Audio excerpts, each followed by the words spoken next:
What's good, everybody? So today's video, man, kind of hits in the feels a little bit. I didn't upload yesterday because I was trying to figure out how to articulate the words for this, and I'm like, okay, well, I might as well just give them a double upload today for yesterday's lack of uploads. So the next video you guys will see will be regards to 2K23 updates and a pretty sweet pack DLC preview. So that'll come out maybe about 3 hours after this video. If it's not already out when you're watching this, go check the channel. And today we got a lot of news to cover. We have some spoilers on Raw, so once I get to that point, I'll remind you guys if you want to click off the video, but don't worry, I won't just randomly start talking about it. And then of course we had news on Randy Orton, which is why I said it was sad. We have news on LA Knight and a couple of other things going on with WWE as far as their TV contracts and things like that. So let's roll it. The first person we're going to start talking about is Bray Wyatt, and I get asked about this on my streams a lot more frequently than I thought. You know, people are always asking me like, hey Loso, Charlie, do you have any news on Bray Wyatt? Like, what's the deal with him? What's going on? So as you guys may have known, he has been out for quite some time. And today, an interesting bit of news drop per PW Insider. Bray Wyatt is no longer being listed on WWE's internal roster.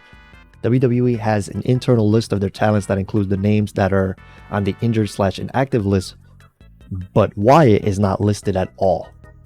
Usually, like I said, they'll have a list where they'll include people that are injured/inactive because they still keep them on the rotation.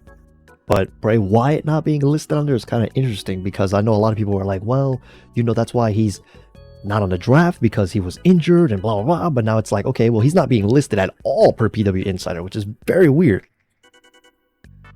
Last week, the insider account Boozer Wrestling was asked about Bray's status and said that his future is up to him and WWE management. Alexa Bliss is slated to return soon, but there's nothing new on Wyatt's return. The last bit of news via Fightful was several weeks ago, and it was that Wyatt was dealing with an illness. Wyatt was recently seen public with his wife JoJo. We don't know if he's still dealing with the illness or if there are other issues keeping him away from WWE TV. Bray Wyatt can be seen in this photo here that he recently took with his wife JoJo, and this was pretty much the only thing that people have seen as of late. Again, it'll be very interesting to see what happens. Personally, I do hope he comes back. I hope that they do something a little better than the last few weeks he was on TV, and I know that his creative expression is a bit different than most people would see and or understand, so his vision may not be, I guess, liked by most, but for those people that do like him, we want him to return, and hopefully he's in a better place when he does return and he doesn't have that illness anymore.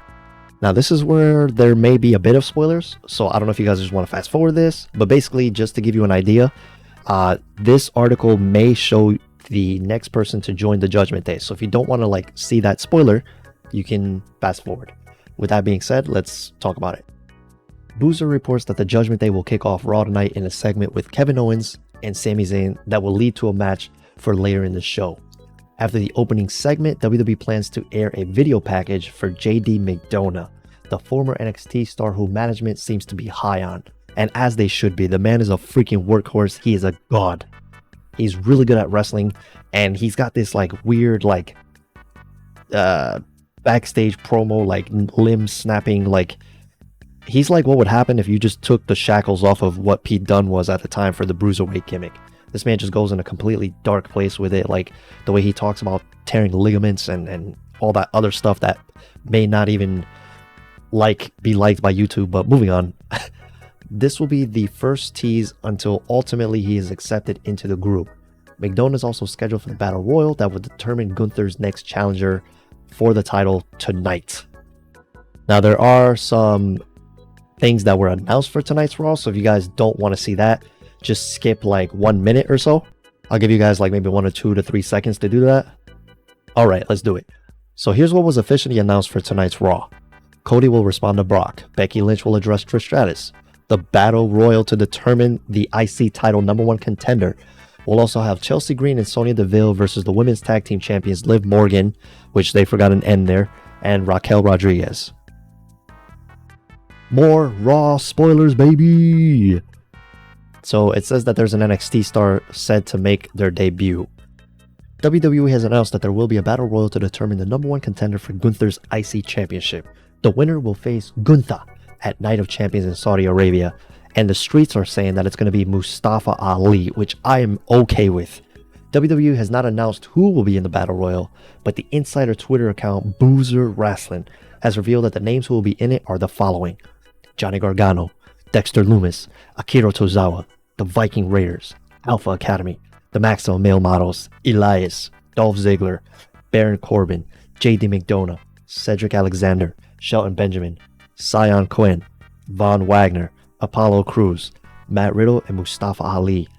So we do have a few NXT people making their debut here tonight, which is fantastic. And then, of course, everything I just spoke of with JD McDonough, where I said that the Judgment Day will kick off the show, and then there'll be a video package followed with JD McDonough and things like that. So yeah, that was the spoilers. Let's go ahead and move past it now. No more spoilers moving forward, so you can stay.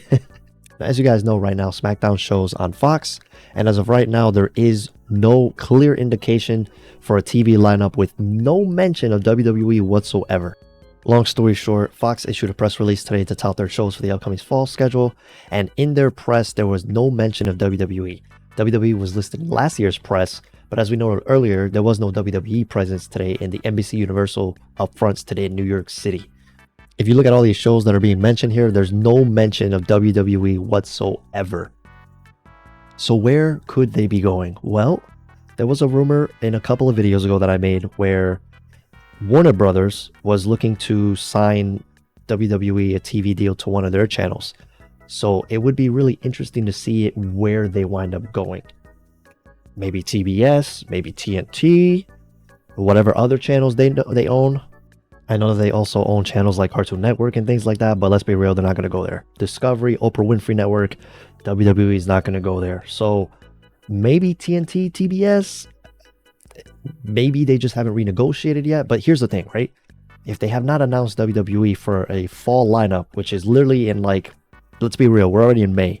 Fall is like, 4 months away. What is it? Let's say June, July, August, September. Yeah, 4 months away. If they haven't been announced by now, then odds are their contract is expired and they're not going to Fox. So where are they going? And we only have 4 months left. So WWE needs to get it together and figure out what they're going to do if they haven't already. If they don't go on Fox, I don't know if 4 months time is enough time to really, I mean, yeah, they could heavily advertise like 2 months from now, like they have done in the past where they're like, oh, big premiere on Fox. And they had, Brock Lesnar take the title from Kofi in their premiere episode, if I remember correctly. I think The Rock showed up too, I think. But anyways, I have a very, like, my memory gets really distorted when I'm recording videos, so you can correct me in the comments. Like I said, man, where do you think they should go? Where would you want them to go? Let me know. And now as we speak about the Ring General, I did tell you guys that Mustafa Ali was the rumor to face Gunther at Night of Champions. And as we said before, the Boozer666 Twitter account, which has an incredibly accurate track record for wrestling scoops, noted that on Twitter, Gunther will defend his Intercontinental title against Mustafa Ali at the upcoming Premium Live event. This is fantastic. Now, if you guys saw my last video, you'll know that LA Knight is scheduled to be in a temporary tag team. And I also stated that I feel like we should let things play out. And it turns out my optimism has been well paid because WWE plans to push LA Knight and it's 100% in the books. On Saturday, WWE announced that LA Knight and Rick Boogs will be teaming up to face the Profits. There was a Night Boogs segment that was scheduled for SmackDown, but as reported by the Boozer Wrestling's insider Twitter account, the segment was delayed and it ended up airing on SmackDown Lowdown, which airs on Peacock. The decision to have Knight and Boogs team up has led a lot of fans voicing their frustration because many feel that he should be moved off the card as a single star. Fair enough. Boozer Wrestling tweeted that the team is only temporary and that there are plans for Knight to get a push. Boozer tweeted that a push is in the books 100% and that he's a top 3 contender to win Money in the Bank, but there is no solid winner decided yet. And this goes back to what I said in previous videos where I was like, I'm assuming after these storylines get wrapped up with the, all the Vince storylines and whatever the hell they had cooking up in Night of Champions, they will start redirecting their focus into building newer stars. Like there was a rumor that Chad Gable was supposed to start getting a push soon. They have Johnny Gargano back in the fold now with The Way. They're probably going to start pushing him. They're going to start, making Grayson Waller do big things. They're going to have LA Knight doing his thing as well. Like it's all a matter of time. We just got to let Triple H cook. I did not want to talk about this. All right, so as you guys know, Randy Orton has been wrestling on WWE TV since 2002. Randy Orton made his TV April 25th, 2002 to be more precise, on SmackDown. And since then, the man has gone on to have a plethora of Hall of Fame worthy moments and career, to be honest. He was known as the Legend Killer, the Apex Predator. JBL went on to say that if you built a superstar from the ground up, it would look like Randy Orton. The man has main evented WrestleMania. He has stepped in the ring with the likes of every possible notable Hall of Famer that you can think of. He's had crazy matches with Mick Foley, Edge, Cena, Undertaker, Batista, if I didn't say Triple H already, Brock Lesnar. He was in one of the greatest factions of all time in Evolution with Triple H, Ric Flair, and Batista. The man is a Grand Slam champion, 14-time world champion, United States champion, IC champion, tag team champion. He's literally won the Raw and the SmackDown tag titles. Technically, he is a I don't want to say multi-time Grand Slam champion, but he has literally won every damn title there is to win, with the exception of the Universal title, which, let's be real, that title's kind of ugly anyway. It doesn't matter. Get it out of here. Scram. He's won the World Heavyweight Championship, the WWE Championship, among others. So, needless to say, Randy Orton's career has been insane.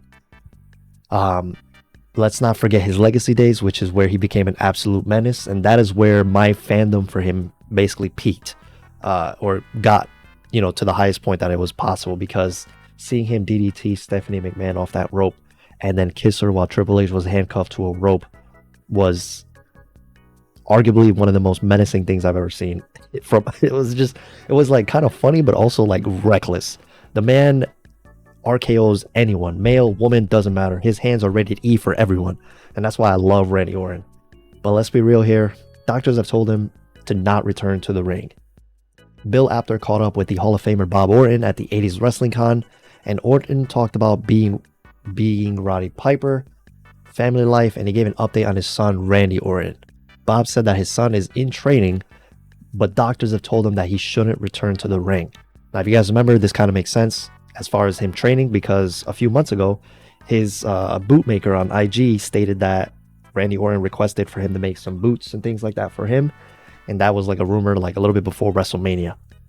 He's training, so we'll see what happens, Orton said. I don't know if he feels like going back, or if he feels like he's ready to go back. I think he might.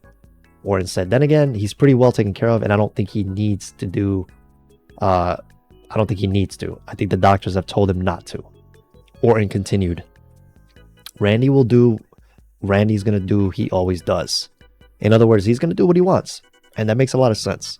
Orton has been out of action since last summer, and he underwent back fusion surgery in November. Dave Meltzer recently reported from the Wrestling Observer newsletter that Orton is nowhere close to being able to return to the ring. Which, I mean, I don't know how this would work here, because his dad is saying he's training. I don't know. In any case, man, the doctors are telling you not to go back to the rings for a reason, but at the same time, Randy Orton is a stubborn SOB. If the man wants to come back to the ring, man, me personally, I don't think he has anything left to prove, but there are still some ingredients left for him to cook with. He could do like a tag team with Cody Rhodes, and then maybe like, they could finally have their little feud. He still has RK Bro, which in my opinion, and I know he enjoyed it as well, was a really fun time in his career. I think Randy was putting out some of the best matches while he was teaming with Riddle. I know a lot of people didn't really like him teaming with Riddle, but if he enjoyed it, I enjoyed it. And the triple threat, or the 3-on-3 tag match that they had that main evented Backlash last year, was awesome. He was MVP in that match. I don't care what anyone said. That match was awesome. I saw it live. It was great. Randy Orton has always been consistent every time I've seen him in the house shows, live events, pay-per-views, whatever the case may be, over the last like 20 years that I've been watching him wrestle. And it would suck to see him go. That's all I got, man. You can hear the sadness in my voice. I'm just gonna I'm gonna go. Comment down below your favorite moment of Randy Orton, man. Peace.